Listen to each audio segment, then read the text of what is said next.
자, 여러분 고개 드시고요. 반갑습니다. 안녕하십니까.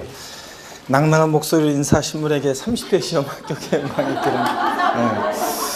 자, 여러분 그 교재는 12페이지를 기본서 펴놓으시고요. 자, 이번 순환부터는 이제 또 본격적으로 또 우리가 19년도 30회 시험 이제 첫 강의가 시작되는데, 자, 교재는 12페이지 펴놓으시고 처음 오신 분들도 계시고 그래서 첫 시간에는 또 우리 시험에서 중요한 세금들 잠깐 좀 소개하고 그리고 또 가도록 하겠습니다. 들으신 분도 계시겠지만 편하게 한번 좀 계시면요. 우리 부동산 세법이죠. 네, 세법의 방대한 내용 속에서 우리 공인중개사 2차 과목에서 공인중개사 2차 과목에서 우리 2교시에 치러지는 우리 부동산 세법인데, 세법의 방대한 내용들 속에서도 우리는 부동산에 관한 그 세법 내용을 우리 시험 범위로 하죠. 그래서 부동산을 살 때 내는 세금이 어떤 거고, 가지고 있을 때 내는 세금이 어떤 거고, 팔 때 내는 세금이 어떤 거냐, 이걸 중심으로 우리 시험 문제가 출제되고 우리 공부합니다. 그럴 때 여러분 갖고 계신 기본서는 이제 크게 3개 부분으로 되어 있습니다. 그래서 조세 총론이요. 조세 총론, 세법의 기본적이고 공통적인 사항을 다루는 부분인데, 처음에는 이제 용어가 낯설고 처음 공부하는 분은 세법에 대한 선입견이 있어가지고 특히 용어도 낯설고 그래서 처음에는 낯설어서 어렵게 느껴집니다. 그래서 그런 부분이에요. 그래서 모르는 용어들이 나오고 처음에 많은 세금들이 쏟아져 나오기 때문에 처음에는 어렵게 느껴지고 생소하고 낯설어서 원래 어려운 건 아니고 어렵게 느껴지는 그런 부분입니다. 그렇지만 계속 반복하게 되면 조세 총론은 극복될 수 있는 부분이고요. 시험 문제는 대충 한두 문제가 출제가 되는 부분입니다. 한 2문제 정도 출제 예상하시면 되고요. 그 다음에 지방자치단체에서 부과하는 세금을 우리가 지방세라고 하고, 국가에서 부과하는 세금을 국세 이렇게 얘기합니다. 그래서 처음 오신 분들한테 또 용어 설명을 한번 드리면 과세 주체란 말이 있습니다. 그래서 과세 주체, 세금 과세 주체가 된 자예요. 그래서 세금 부과에 징수 권한이 있는 자를 우리가 과세 주체 이렇게 얘기하는데, 자, 누가 이 세금을 부과하느냐? 자, 그러면 과세 주체에는 국가도 있고 그 다음에 지방자치단체도 있습니다. 그래서 국가가 과세 주체인 세금을 우리가 국세라고 하고, 국가가 과세 주체인 세금, 지방자치단체가 과세 주체인 세금을 뭐라고 한다? 지방세, 우리가 이렇게 얘기합니다. 지방자치단체에는 광역지방자치단체인 특별시나 광역시 도가 있습니다. 세종특별자치시나 그 다음에 또 제주특별자치도 같은 자치도나 또 특별자치시는 여기 광역지방자치단체에 속하고요. 그 다음에 기초지방자치단체인 시군구가 있습니다. 그래서 시장군수, 구청장도 세금 부과에 징수 권한이 있는 과세 주체가 되고요. 여기 구는 자치구를 얘기해요. 그래서 특별시나 광역시에 속해 있는 구를 얘기합니다. 서울특별시 강남구, 그 다음에 또 부산광역시 해운대구, 이렇게 특별시 광역시에 속해 있는 구를 말하는 거고, 그 다음에 뭐 경기도 예를 들어서 안산시 단원구라든가 경기도 뭐 성남시 중원구라든가 이런 데는 자치구가 아닙니다, 여러분들. 자, 그래서 과세 주체예요. 지방자치단체가 부과하는 세금 지방세인데, 지방세와 국세는 대충 시험 문제가 이렇게 비슷한 비율로 이렇게 출제가 돼요. 그래서 비슷한 비율로 출제가 되는데, 어떤 해에는 29회 시험이라든가 최근에 보면 지방세가 더 출제 비중이 높았고요. 국세보다 국세가 7문제, 지방세에서 8문제, 이런 식으로 또 출제되기도 합니다. 대충 세법은요, 한 16문항이 공시법 24문항과 함께 40문제 구성해가지고 공인중개사 우리가 제2차 과목에서 2교시에 우리가 치러줍니다, 여러분들. 우리 항상 제가 여러분 처음 시작할 때 항상 우리 중요 세금들을 소개할 때 항상 여러분께 제가 드리는 말씀이 있죠. 우리 세법은 출제 문항수는 작지만 효자 과목이다. 그래서 시험에서 세법은 다른 과목에 비해서 기울이는 노력에 적은 노력을 기울여서 고득점 할 수 있는 과목이고, 또 그 다음에 만점자가 나오는 그 유일한 또 과목이죠, 여러분들. 6과목 중에서 만점 나오는 과목은 거의 없습니다. 근데 세법에서 유일하게 만점이 나올 수 있는 과목이고, 그래서 이 가운데서도 30회 시험에서 만점이 나와서 저의 자랑과 보람이 되실 분들도 계실 것이고, 그래서 어떤 수강생분은 한 두어 문제 틀렸는데도, 두세 문제 틀렸는데도 잘했거든요. 고득점 한 거죠. 그 두세 문제밖에 안 틀렸는데도 저한테 죄송하다, 다 맞아가지고 그냥 저의 자랑이 돼가지고 다 맞았는데요 이러면서 저한테 와서 자랑하려고 했는데 못 맞아서 미안하다 이렇게 얘기하는, 그럴 수 있는 과목입니다. 그래서 또 뭐 29회 시험에서 광명에서도 만점자 나왔었죠, 세법. 그래서 만점자가 나왔고, 그래서 이렇게 중개사 시험에서 세법은 출제 문항수는 작지만 고득점 할 수고 다른 과목의 점수를 보태줄 수 있는 그런 과목입니다. 그래서 부동산 최근에 우리 중개사 시험은 어려워지고 있죠. 계속 어려워지고 있습니다. 그래서 알다시피, 그래서 왜 어려워지고 있습니까? 중개사 수가 너무 많다. 그래서 줄이자 이래가지고 자꾸 압력을 넣고, 그래서 시험은 계속 어려워지고 있습니다. 근데 이제 최근 출제 경향은 1차 과목은 민법이 어려웠다. 자, 그래 29회 시험 까다롭게 출제됐다. 그럼 학개론은 좀 무난하게 출제되고, 그러면 이제 자, 학개론이 좀 어렵게 출제됐다. 그러면은 그 다음에 이제 조금 무난하게 출제되면서 민법은 또 좀 무난하게 출제되고, 그러니까 학개론이 어렵게 출제된 데에는 민법이 좀 무난하게 출제되고, 이런 경향을 최근에 계속 보이고 있습니다. 그래서 두 과목 다 어렵게 출제되기보다는 한 과목은 어렵게 출제되고 한 과목은 좀 무난하게 출제되고, 이런 식으로 짜고 이렇게 계속 하는 것처럼 이렇게 계속 출제가 되고 있습니다. 자, 그래서 그 1차 과목은 그렇게, 그래서 다 어려우면은 고생할 건데, 자, 그렇게 하기 때문에 공부 열심히 하신 분들은 합격을 하고 있습니다, 1차가. 근데 이제 최근에 지금 경향은 2차 과목을 계속 어렵게 출제하고 있어요. 그래서 부동산 공법이라는 과목은 계속 지금 어렵게 출제가 되고 있고요. 그 다음에 이제 공시법령도 까다롭게 또 20개 시험 같으면 출제가 되고 이렇습니다. 그럴 때 점수를 여러분이 딸 수 있는 과목은, 이제 상담할 때 처음 오신 분들은 들으셨겠지만 공인중개사법 있죠? 중개사법을 고득점 해야지, 중개사법을 고득점 못하면 힘들어집니다, 여러분들, 2차 과목에서. 그리고 자, 지적법하고 그 공시법령에서 지적법하고 세법에서 여러분들이 점수를 따셔야 되고요. 이렇게 해서 세법은 점수를 보태줄 수 있는 그런 과목이고, 살아가시면서도 여러분 두고두고 공인중개사를 개업을 하지 않더라도 여러분 살아가시면서 세금에 관한 거 알아두면, 여러분들이 몰라서 세금을 어이없이 안 내도 될 수 있는데 엄청난 세금을 많이 내는 그런 경우를 보게 됩니다. 그 다음에 또 실무에 나가셔서 제일 중요한 과목이 뭐냐? 여러분들, 고객들이 제일 중요한 과목, 여러분들 실무에 나가면 제일 필요한 과목이 뭡니까? 여러분들이 시험 합격하기 위해서는 1차 과목 민법과 부동산 학개론이 일단 진짜 중요하죠? 1차 과목. 그런데 실무에 나가면 여러분들이 민법이나 부동산 학개론은 그냥 교양으로 깔리는 거고, 그 다음에 제일 실무적으로 바로 필요한 것은 세법과 부동산 공법, 이 두 과목이 실무에서 제일 여러분들이 필요로 하는 과목이고, 또 이걸 알고 있으면 유능한 공인중개사가 될 수 있습니다, 여러분들. 자, 그래서 세법은 그런 과목이라는 걸 여러분들 말씀드리고, 그래서 공부하실 때 여러분들이 시험에서도 도움이 되고 또 살아가시면서 실무에서 도움이 되기 때문에 여러분들이 재밌게 여러분들이 알아가는 그런 재미로, 처음에 낯설고 그렇다 할지라도 익숙해지면 여러분들이 되고, 또 그 다음에 도움이 되는 과목이니까 알아두면 좋다, 이런 마음으로 여러분들이 실생활과 적응해서 공부하시면, 자, 그런 과목이고요. 자, 그 다음에 우리 시험에서요, 우리 지방자치단체에서 부과하는 지방세하고 국가에서 부과하는 국세예요. 많은 세금들이 있는데, 그 세금들이 이따가 이제 처음 오신 분들은 보게 될 거고, 또 그 세금들 중에서 우리 시험은 어떤 세금을 중심으로 출제가 되는지 또 좀 소개를 해 드리겠습니다. 제가 지난 시간에는 어떤 사람들이 부동산을 매매할 때요, 매매할 때 제가 스토리를, 제 동창 여자의 스토리를 통해서 소개해 드렸는데, 이번 순환에는 어떤 수강생 얘기를 해드리려고 합니다. 저한테 배우는 수많은 1년에 배우고 가는 수강생들이 수없이 많죠. 수없이 많은 수강생들이 있습니다. 그동안 또 제 강의를 듣고 제 강의를 들었던 분들이 별처럼 또 진짜 수없이 많은 분들이 제 강의를 듣고 이렇게 합격하시는데, 그 많은 분들 중에 그래도 기억에 남는 분들이 있습니다. 어떤 수강생이 있었냐면요, 예전에 2000년대 중반에 어떤 수강생이 있었냐면, 공업고등학교를 졸업하고 있죠. 현장에서 이제 근무를 했었는데, 어느 날 밤에 야근을 하고 늦은 밤에 이렇게 집에 터덜터덜 걸어오는 데 있죠. 걸어오는데 바람이 요새 바람이 추웠죠. 바람이 그냥 휙 불면서 있죠. 뭐가 전단지 같은 게 한 장이 바람에 휙 날려 길거리에. 근데 원래 대개는 전단지가 날리면 그냥 지나가고지, 아니 그냥 그걸 갖다 주술 생각 안 하잖아요. 근데 이 수강생이 그냥 그날따라 운명적으로 있잖아요. 그 전단지 휘날리는 것을 반사적으로 그냥 주웠어요. 그러니까 뭔가 하고 봤더니 당신도 공인중개사가 될 수 있습니다.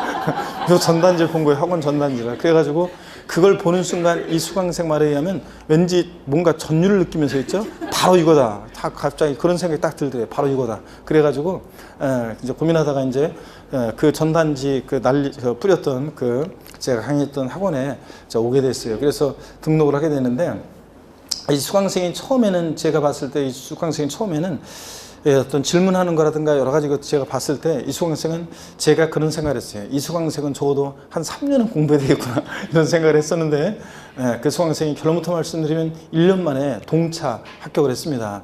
물론 2000년대 중반보다는 지금 시험이 더 어려워졌지만 그래도 어떡하네 그때는 또 그때 또 만큼 더 어려워졌던 거죠. 그래서 어떡하네 1년 만에 동차 합격했는데 그 수강생이 처음에는 직장 다니면서 밤에 야간반에 나와서 공부하고요. 그 수강생 말로 자기 평생 살아오면서 하여튼 공부라는 것을 이렇게 해본 적도 없고 자기가 이렇게 두꺼운 책을 막 이렇게 막 그냥 열심히 이렇게 해본 적도 없고 자 그랬다고 하는데 어떡하네 공부를 해가지고 그 수강생이 있어요. 나중에 이제 직장 다니면서 하다가 나중에 시험 앞두고 몇 개월은 그만두고 직장도 그만두고 공부에만 전념해서 독서실에서 공부했어요. 그래가지고 동차 합격했습니다. 제가 그 수강생인 동차 합격했을 때 진짜 깜짝 놀랐어요. 어떤 수강생분들 보면 당연히 이 수강생분은 평상시 모습을 봤을 때 당연히 합격이다 이렇게 짐작하는 수강생도 있지만 제 스스로 이렇게 강의 하면서 이분은 아무래도 올해는 좀 쉽지 않겠다. 아무튼 내년 정도까지 1년 더 해야지 합격했다 이런 느낌이 드는데 그 수강생인 동차 합격했을 때 진짜 3년 정도 공부해야 되겠구나 이런 생각이 했는데 1년 만에 합격하고서 깜짝 놀랐습니다. 그 수강생이 처음에 소년가장처럼 자라가지고요. 그래서 자기가 이제 장남이고, 그래서 자기가 그 동생들, 자기가 직장생활하면서 동생들 진짜 학교도 보태고 막 그런 적이었어요. 아버지도 아버님이 투병 오래 하시다가 돌아가시고 어머니 계시고, 자 그래서 이제 자기가 진짜 소년가장처럼 자랐었는데. 공인중개사 합격하고서 개업할 때도 어디 이제 자기가 이제 자기 스스로 꿈이 있어가 자기 스스로 뭔가를 해보고 싶었는데 어디 이제 하기는 뭐하고 그렇다고 해서 소공으로 들어갈 수는 없고 그래서 있죠. 이 수강생이 그 같이 공부했던 형이 사무실 개업하는데 그 형 사무실에다가 소공으로 들어간 게 아니라 나 책상 하나만 놓자. 그리고 내가 알아서 스스로 한번 뛰어보겠다. 이렇게 해가지고 그 형한테 부탁해가지고 더부살이로 시작했는데 하여튼 그 수강생 얼마 왔다나 했죠? 반지하에서 살다가 있죠? 그 공인중개사 하면서 수완 좋게 이렇게 저렇게 해가지고 경매 물건도 잡고 2000년대 중반에는 대출도 공인중개사들한테 은행에서 지점장들이 대출도 잘해주고 그 당시에는 계약금만 있어도 그냥 집 하나 잡아놓고 막 이렇게 할 수 있었죠? 팔고 사고 팔고 이런 거 할 수 있어가지고 그 수강생이 수완 좋게 그렇게 해가지고 처음으로 그 수강생 말 맞다나 반지하를 벗어나서 집 하나를 삽니다. 여러분 보세요. 갑이라는 사람으로부터 을이 집을 하나 살 때 여러분 봅니다. 집을 살 때 두 사람이 매매한다 그러면 우리가 흔히 이런 거래 과정을 거쳐요. 두 사람 만나서 계약금 치르고 중도금을 치르고 잔금을 치르고 또 소유권 이전 등기하는 이런 거래 과정을 거칩니다. 그렇죠. 흔히 이렇게 할 때 자 매수인 을이요 계약금, 중도금, 잔금은 치렀어요. 근데 소유권 이전 등기는 아직 을 명의로 안 했어요. 그래도요 이 을은 이 부동산을 사실상 취득했다 이렇게 봐요. 그래서 사실상 취득했다 을이. 자 그래가지고 이 취득자 을에게 부과되는 세금이 있습니다. 이 부동산이 만약에 4억짜리 부동산이잖아요. 그러면 네가 4억짜리 부동산을 취득할 만큼의 조세 부담 능력이 있겠구나. 그래가지고 취득자의 조세 부담 능력을 보고 부과하는 세금이 있습니다. 어떤 세금 부과되겠습니까? 을은 처음으로 이제 생전 처음 그 반지하에서 그 수강생활을 했다는 반지하에서 그 월세 전세를 벗어나서 이제 처음으로 집 하나를 삽니다. 자 그랬을 때 내는 세금, 자 최초로 내는 세금 어떤 세금 내겠습니까? 취득세를 냅니다. 여러분 취득세를 내고요. 그 다음에 이제 보세요. 을이 이제 좀 더 자신감이 붙어서요. 자신감이 붙어서 이제 또 뭐 어떤 경매 물건 좋은 거 잡고 팔고 이런 거. 자 저 급매물, 진짜 돈 될 만한 급매물이 나왔다? 그러면은 제가 항상 하는 얘기지만 열심히 전단지 작업해가지고 사람을 찾아가지고 살 사람이 나타나 좋은 급매물, 돈 될 만한 급매물이 나왔는데 살 사람 나타나면 두 사람 공인중개 우리가 서로서 중개를 해주고 나는 법정 수수료 양심적으로 받고 그 다음에 내 할 일을 다 했다. 이래가지고 돈을 언제 벌어요, 여러분들? 자, 그래가지고 좋은 물건이 나왔을 때 잡아야죠, 여러분들. 자, 그러기 위해서 돈이 필요해서 우리 이 부동산을 담보로 은행에서 돈을 빌립니다.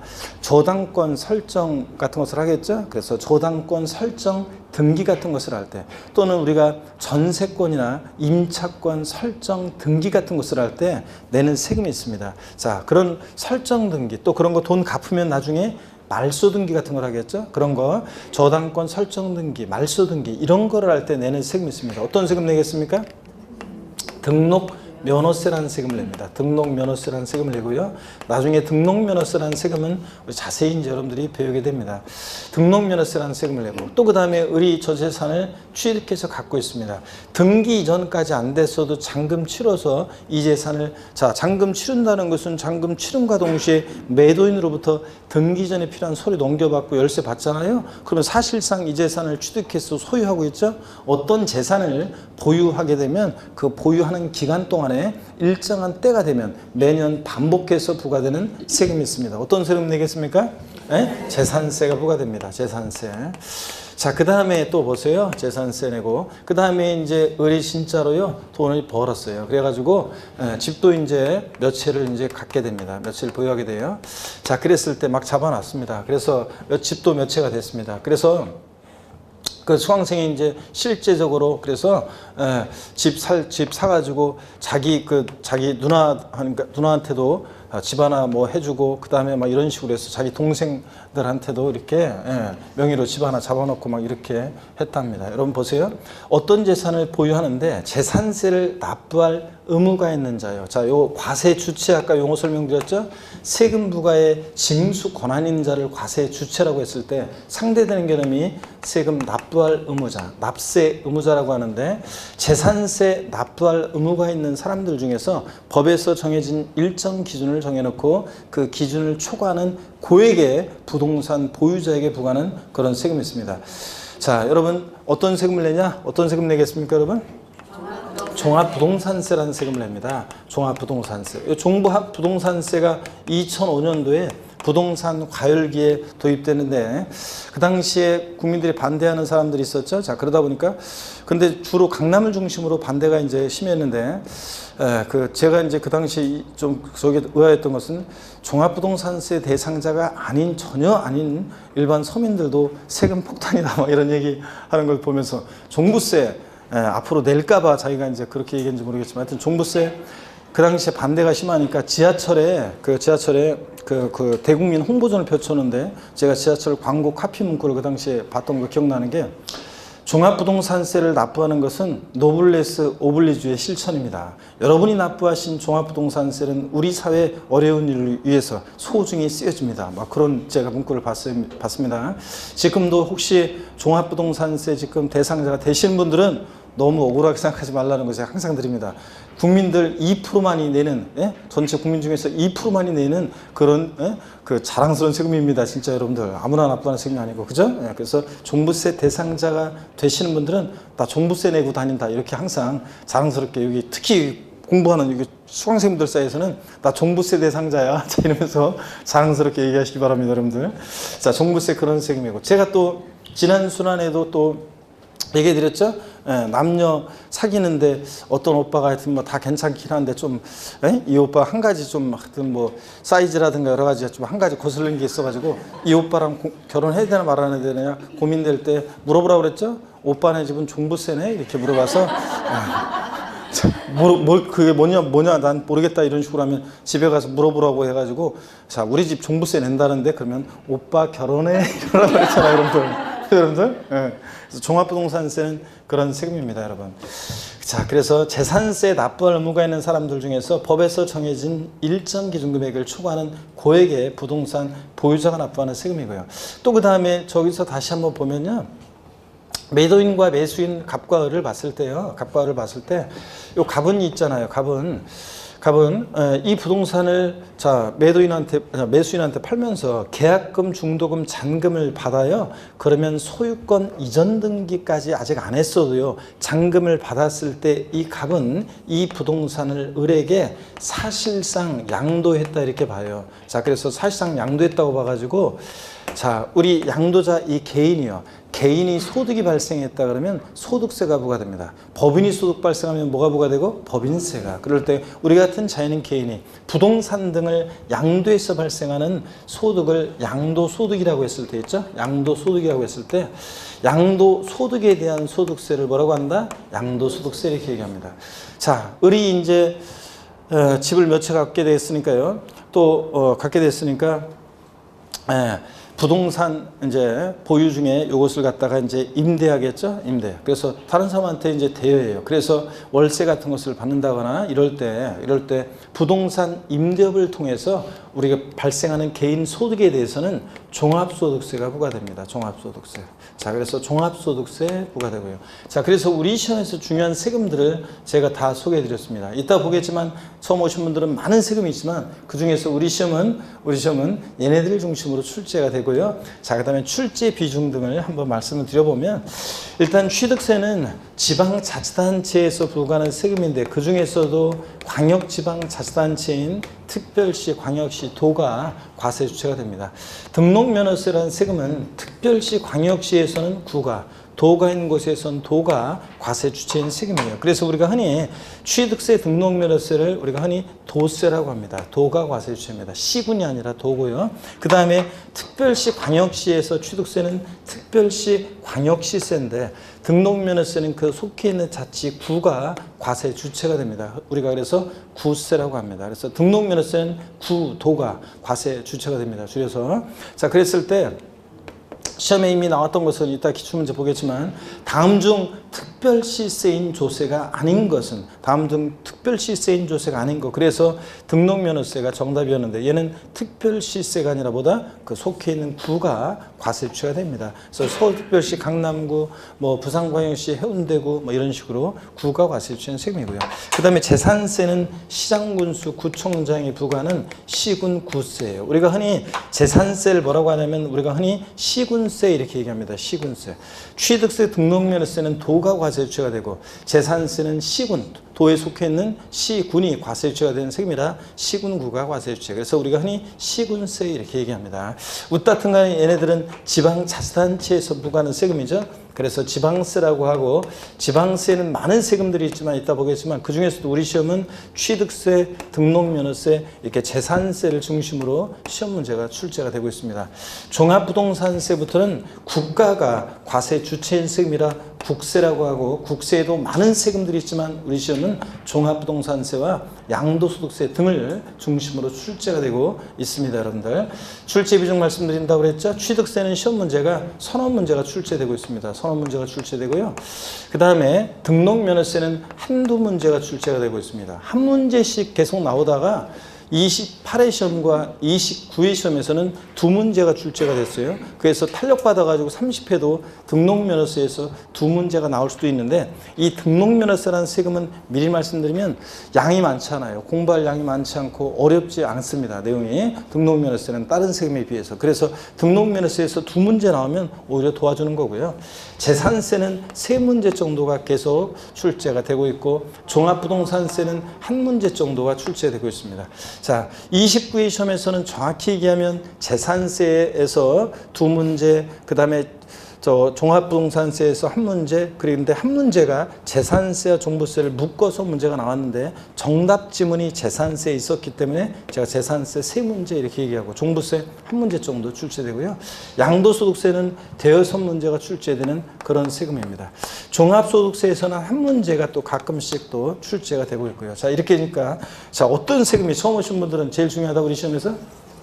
네, 우리 시험에서는 양도소득세가 제일 중요하고요. 제일 많이 출제가 되고 또 어렵습니다. 제일 양도세가 제일 어렵고 또 실무적으로도 제일 중요한 세금입니다. 그 다음으로 많이 출제되고 그 다음으로 중요한 세금이 어떤 거냐 그러면 취득세예요. 취득세가 그 다음으로 중요합니다.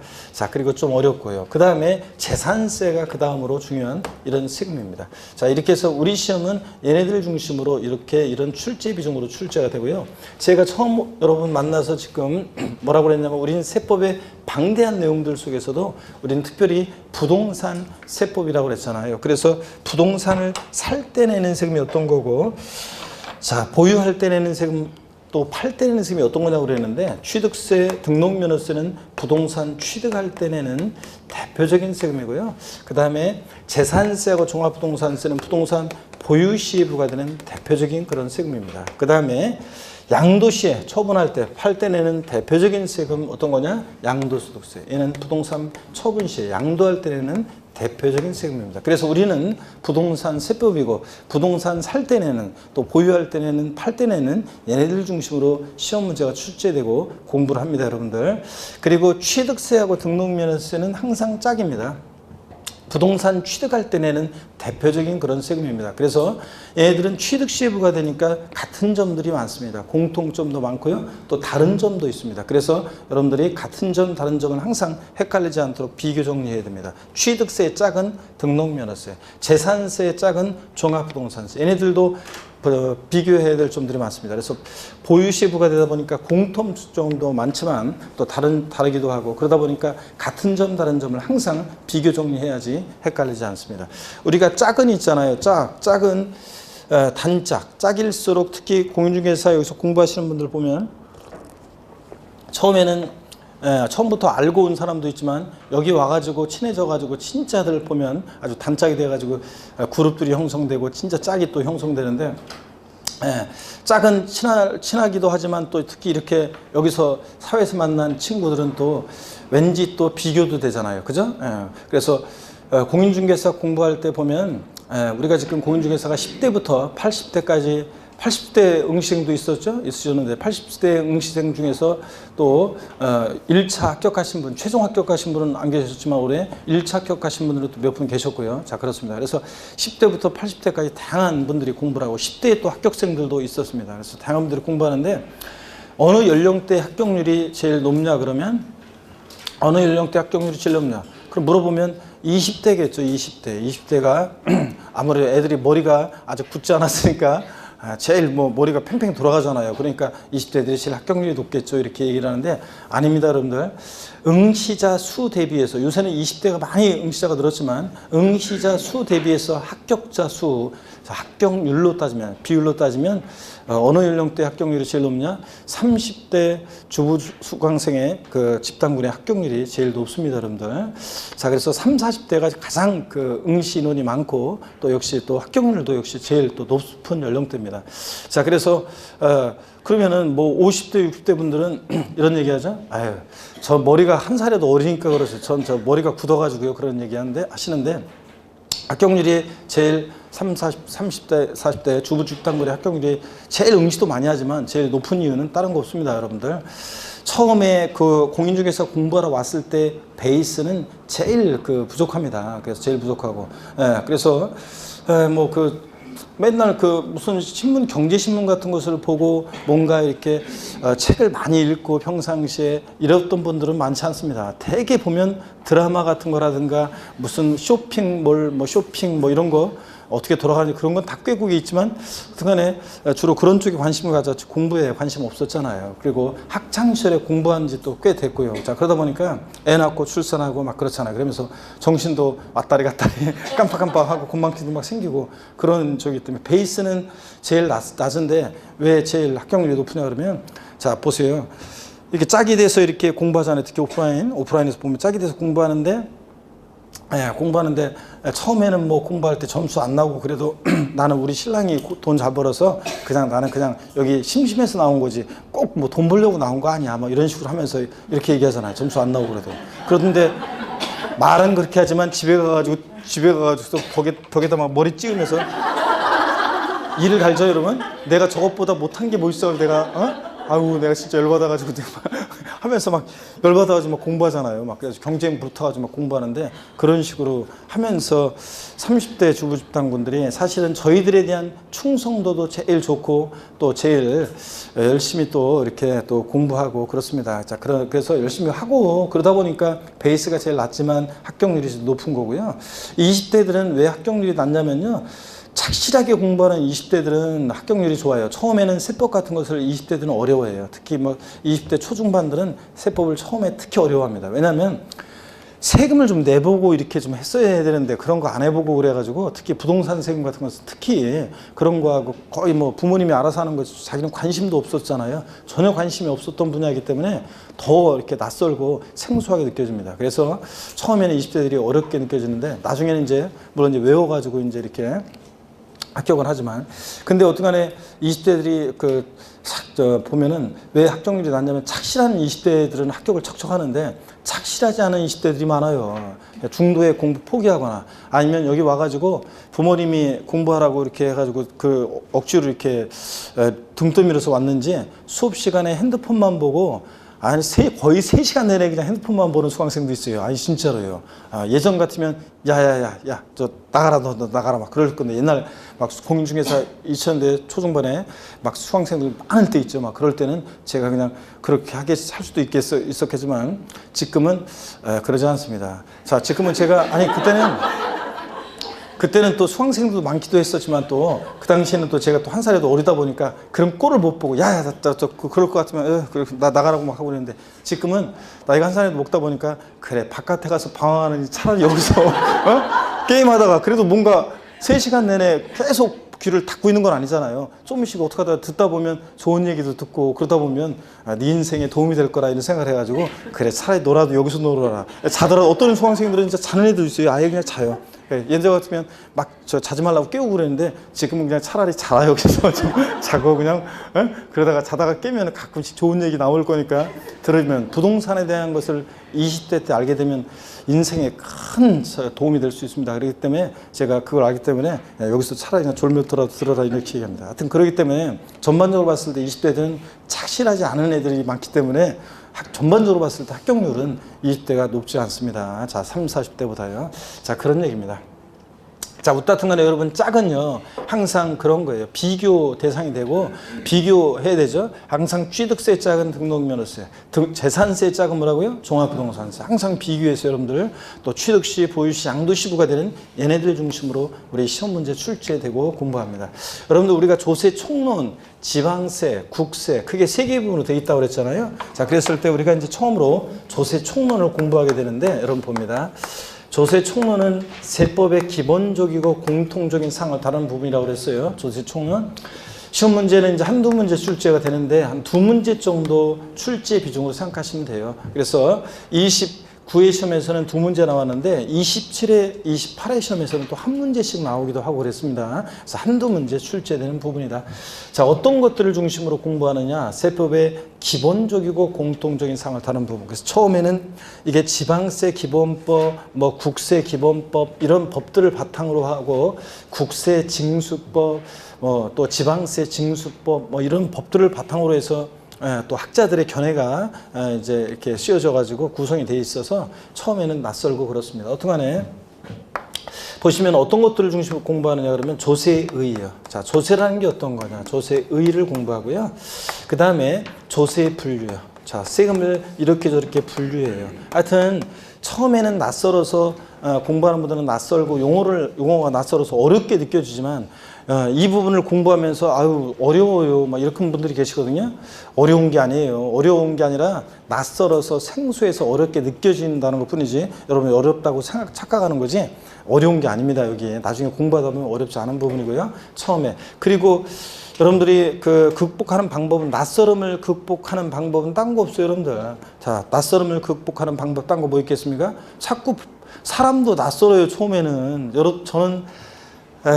저는 그 낯가림이 좀 있어요. 자, 진짜로. 그래서 저는 한번 마음을 열면 계속 그 마음을 쉽게 닫지 않습니다. 계속 열어놓는데, 근데 처음에는 마음을 잘 안 열어요. 그래서 처음에는 좀 낯설어요. 아니, 진짜 여러분들 제가 마이크를 잡고 있을 때는 제가 고침이 없는데, 마이크를 내려놓으면 있잖아요. 부끄러워가지고, 아니, 진짜요.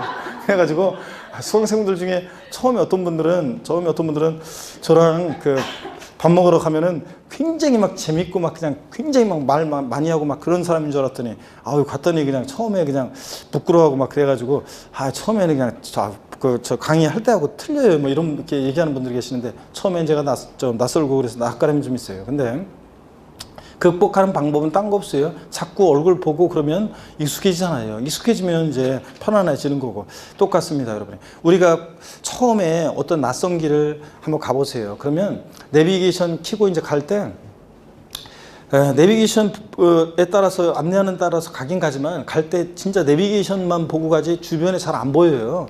뭐가 있는지도 안 보이고 그렇잖아요. 두 번째 가보세요. 그러면 내비게이션에 편안하게 내비게이션이 들리면서 좌회전 우회전 가면서 내가 미리 예측도 하고 여기서 이제 우회전 해야 되겠구나 좌회전 해야 되겠구나 그런 것도 하면서 또 건물도 안 보였던 것들도 건물들이 보이기 시작하고 또 세 번째 가보세요. 그러면 간판 여기 은행이 있었네 여기 뭐가 있었네 이런 것들이 막 보이기 시작합니다. 그런 것처럼 공부도 똑같습니다. 한 회독씩 돌아갈 때 처음에는 여러분들이 몰랐던 거 낯설어 생소해서 막 어리버리하면서 막 그랬던 것들이 나중에는 눈에 들어오기 시작하고 세 번씩 반복하고 막 이렇게 하다 보면 나중에는 그 의미도 알게 되고 여기에 또 이 부분에 이런 게 있었구나 이게 이런 의미였구나 이런 것들이 느껴지기 시작합니다, 여러분들. 자, 그렇기 때문에 여러분들 처음에는 다 낯설고 그래서 어렵게 느껴지는 것 뿐이고 극복하는 방법은 딴 거 없습니다. 이해가 안 된다 공부하는 수험생이 그 이해가 안 될 때 극복하는 방법은 딴 거 없습니다. 한 번 더 듣는 거죠, 여러분들. 한 번 더 듣고 또 듣고. 요즘은 진짜 좋잖아요. 예전에는 아까 그 수강생 얘기해 드렸잖아요. 아까 처음에 진짜 도부자리로 시작하고 처음에 힘들게 그렇게 하다가 공인중개사로서 성공했던 저 친구요.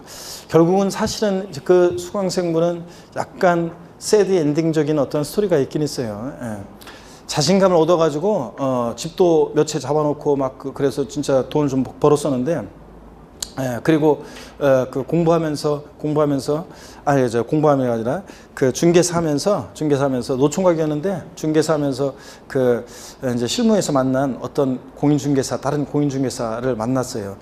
서로 좋아했었는데 그쪽 집에서 반대를 했어요. 그래가지고 저한테 와가지고 상담을 했어요. 저한테 막 고민 털어놓고 그래서 그쪽 집에서 반대하고 막 그래서 공부를 좀 한번 해보고 싶다 그래가지고 부동산학과 진학하고 싶다 그래가지고 제가 모 대학에 부동산학과에 제 고등학교 동창이 교수로 있는 그 부동산학과가 하나가 있었어요, 학교가. 근데 거기가 4년대가 아니라 2년제죠. 예, 그러다 보니까 요즘 3년 이제 그러다 보니까 수강생을 보내주면 있잖아요. 굉장히 좋아하는데요. 그런데는 교수가 수강생 이렇게 많이 모으면 취업시키고 모으고 이러면 거의 실적이 좋아지는 거잖아요. 그래서 제가 이제 그 친구한테 연락했더니 아주 좋아하면서 연락처 달라고 보내달라고 그래서 그러면 자기가 잘 챙겨줘서 알아서 해주겠다 그래가지고 소개시켜주고 그래서 대학도 다니고 그랬어요. 그런데 결론은 어떡하네? 결론은 자신감이 붙어가지고 그래서 여러 가지 막 공부도 하고 막 여러 가지 자신감이 붙었는데 이 친구가 집 줘가지고 인천 어디 저쪽 서구 쪽이었는데 집 빌라 같은 거 이렇게 지어가지고 파는 거 있잖아요. 그런 거 뛰어들어가지고 그거 하다가 그때 분양 안 돼가지고 굉장히 어려움을 겪고 있다. 제가 그런 얘기를 들은 적이 있습니다. 그래서 굉장히 거기서 돈 다 까먹고 뭐 벌었던 거 막 그런 얘기를 제가 들은 적이 있는데 어떡하네 하여튼 그런 스토리입니다. 자, 하여튼 여러분들 공부하는 수험생이 하여튼 낯설고 어렵다, 이해가 안 된다, 극복하는 방법은 딴 거 없습니다. 낯설음을 줄이는 방법은 뭐다? 익숙하게 하는 방법은 뭡니까? 한 번 듣고 이해 안 되면 또 듣고 그래서 그 수강생이 공부할 때는 인강 같은 것도 잘 안 돼 있을 때인데 지금은 여러분들요. 그래서 그 수강생 같으면 공부할 때 수업 내용 들었던 걸 녹음해 가지고 그걸 막 반복해서 듣고 또 막 공부하고 막 이렇게 했다고 하는데 여러분들은 요즘은 인강으로 배속도 빨리 되잖아요.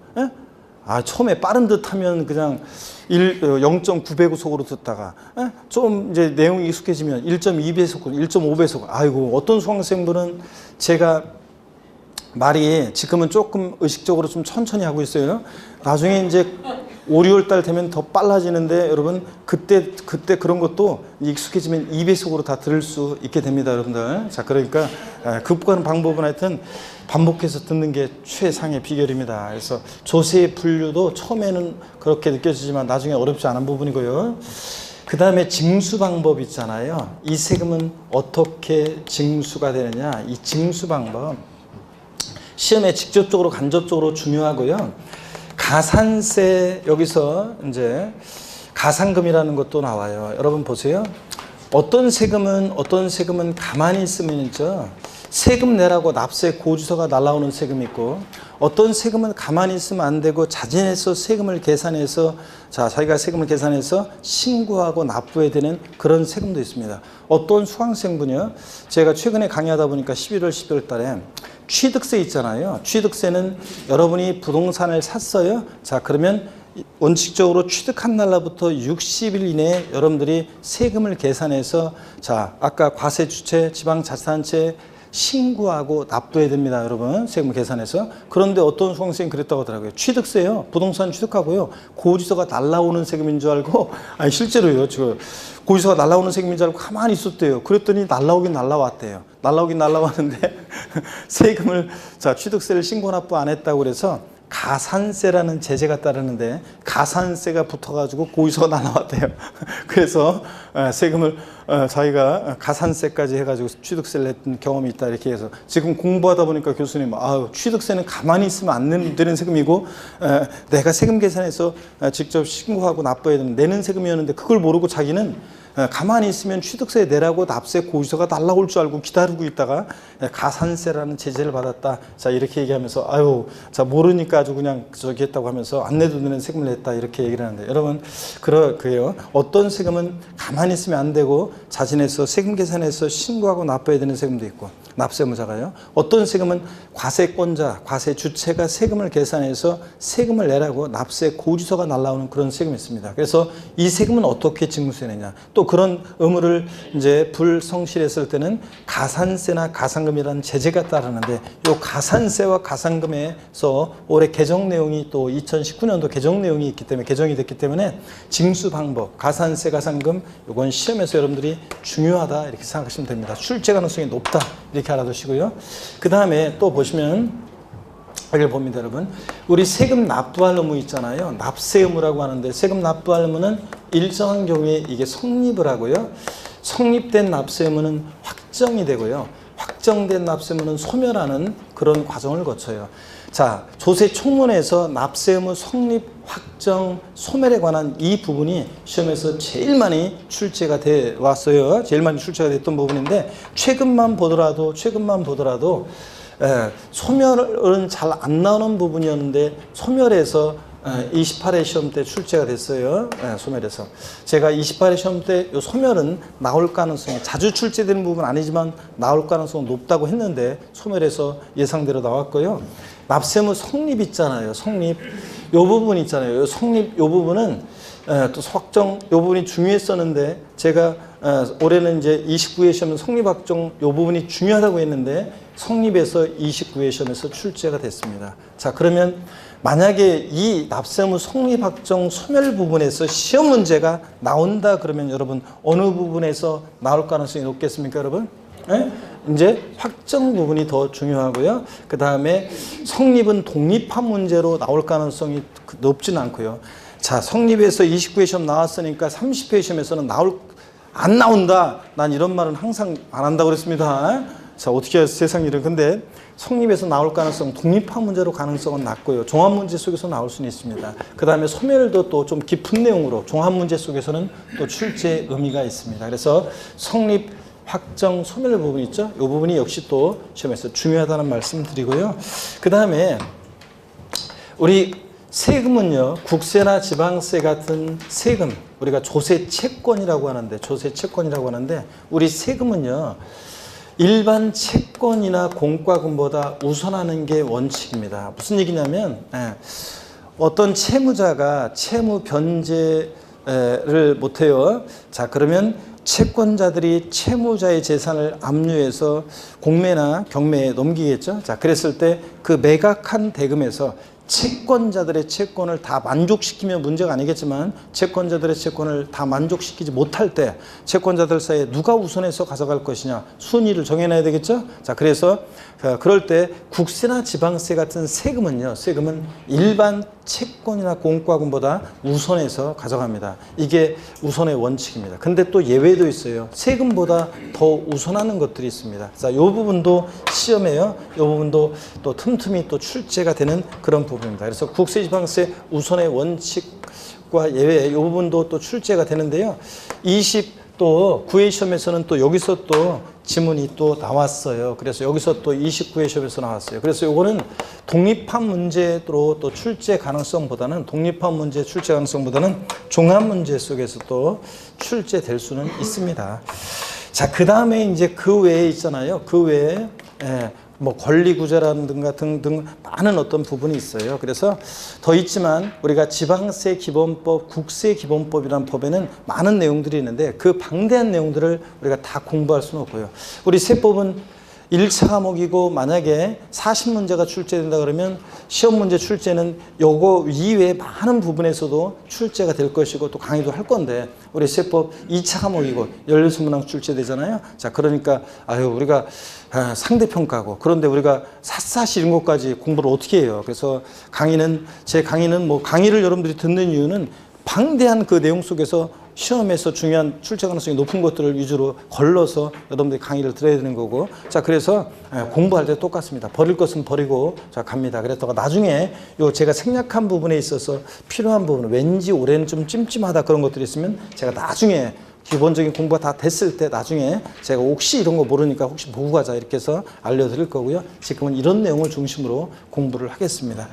자, 그러면 여러분 교재 처음으로 한번 이제 보시면요. 교재 12페이지 보겠습니다. 12페이지 보니까 조세 기초이론, 그래서요 제1절 조세 개념, 조세의 정의, 또 이 조세의 특징이 나옵니다. 제가 11월, 12월 기초입문 과정에서는 요 교재를 읽으면서 하나하나 어떤 얘기인지 설명을 제가 드렸었어요. 근데 이제 오늘은 제가 요 생략합니다. 시험에서 조세의 이런 것들이 있잖아요.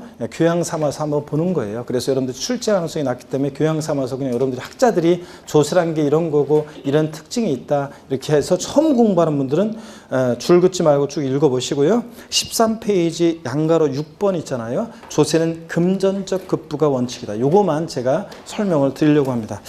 자, 한번 보세요. 조세는요, 금전으로 납부하는 것이 원칙이다 그랬습니다. 그렇습니다. 화폐경제 시대니까 당연히 금전으로 세금을 납부해야지. 그죠, 여러분? 그런 거지.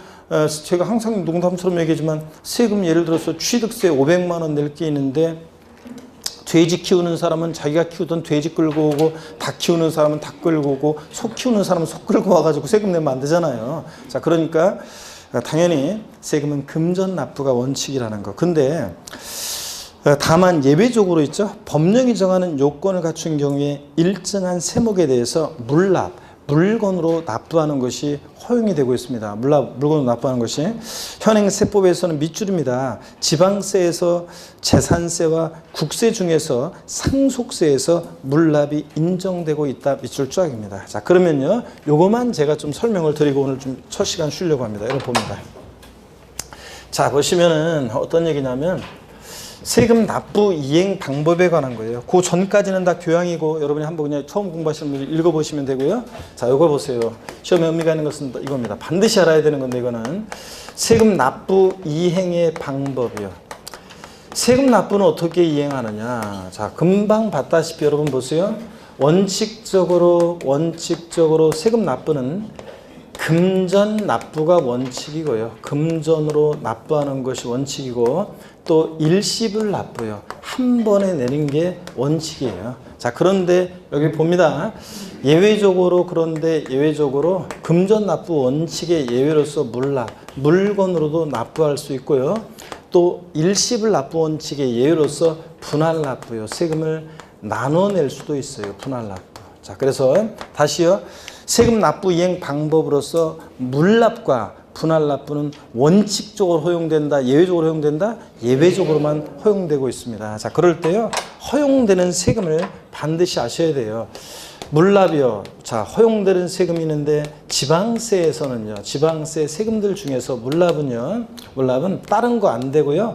재산세만 허용됩니다. 취득세나 등록면허세 등등 다른 세금 안 돼요. 그 다음에 국세에서는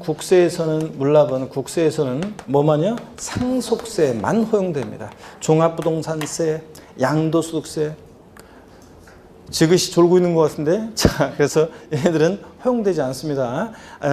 상속세만 허용되는 거지, 종부세, 양도소득세 이런 애들 허용되지 않습니다. 또 여러분 보세요.